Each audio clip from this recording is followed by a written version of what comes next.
Disclaimer. Hello everyone, with Beyblade X, we are slowly progressing to the UX, the unique line that we're going to be seeing in end March. So for this video, I want to take the topic of discussion on the fact that there are quite a bit of variants in Beyblade X that we have seen, and the question that I'm going to have to you, the viewer, is Takara Tomy pushing too many of these variants? What's the line that we draw? And more on this as we get into it. But mallofbays.com, we have our Beyblade X stuff along with the UX line. Stay tuned for probably a late Wednesday, because I'll be trying to restock on that day, because we pretty much have gone out of everything except for, like, you know, like the launch grip or the string launchers, whatever. But please make sure to check it out. It's an optional way to support the channel, helps keep the channel alive greatly, and I appreciate any support regardless. So to first kind of go over basically how variants are treated in Beyblade X. Typically in Beyblade, you'll have it where one Bey exists and then it evolves to become another Beyblade. Instead, what Beyblade X does is that whatever new Bey that they get, they both coexist at the same time. It's technically more or less the same principle of what an evolution is, new Bey, new parts, whatever, but they just both exist at the same time. They treat it as different sports equipment, right? Or, you know, for different situations, you use a Bey for a specific purpose. So, how that basically works now, in terms of what we know so far, and I'll probably do a full proper video going over all the variants so far, maybe, but with Multi, she has Knight Shield, but she also has the variant, which is Knight's Lance. Now, Knight Lance appears when she battles against Mako Maiden, and she's basically adapting. They both at least coexist in the anime. In the manga, she just wants to use Knight Lance because Takara Tomy can't actually sell Knight Lance, so they have to keep pushing the Knight Lance agenda.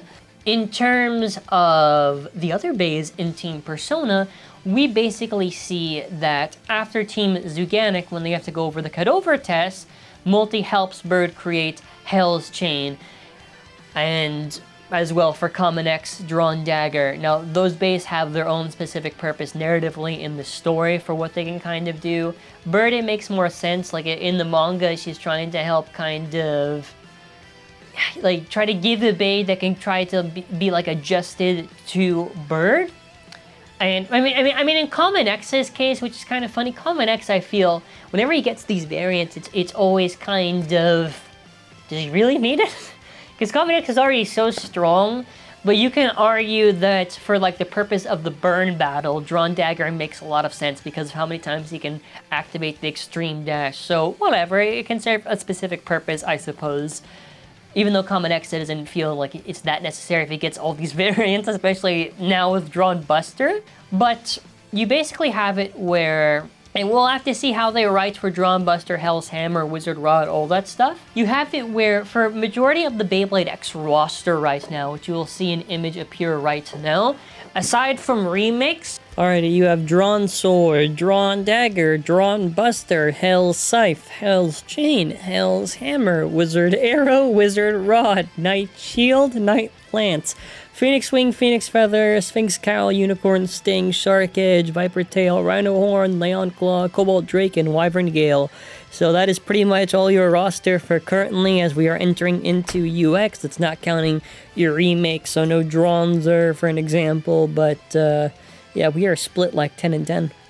Basically half of the roster of the Blades is literally just in Persona variants. The only other like case that we have would be, for an example, Phoenix Feather and Phoenix Wing. That's the only other case that we really have of anything else kind of like a variant. But kind of what I want to ask is, first of all, how do you feel about variants?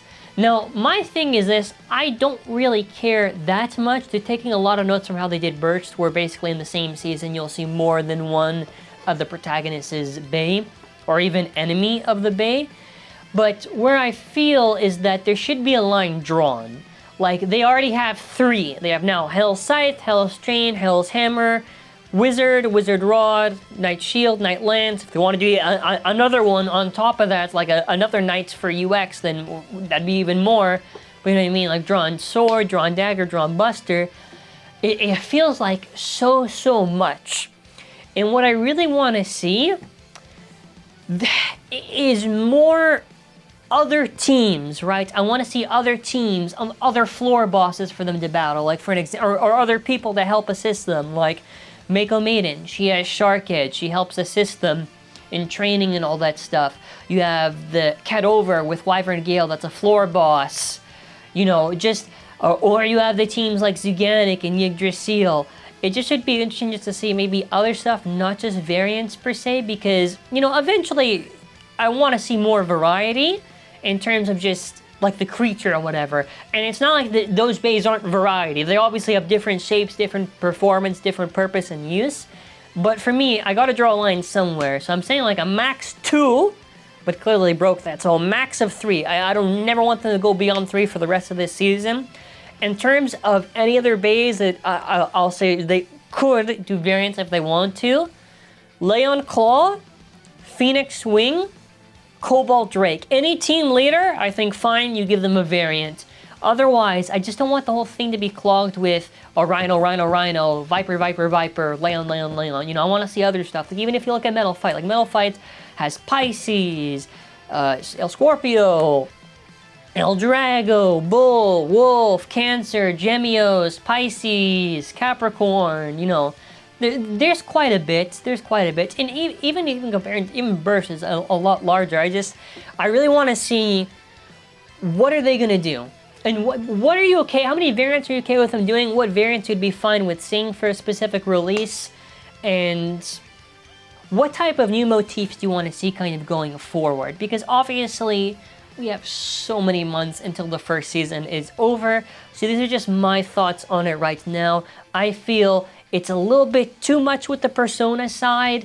I'll make an exception for maybe the team leader stuff, but that's the most that I want to basically see. So that is where we're going to be ending off this video.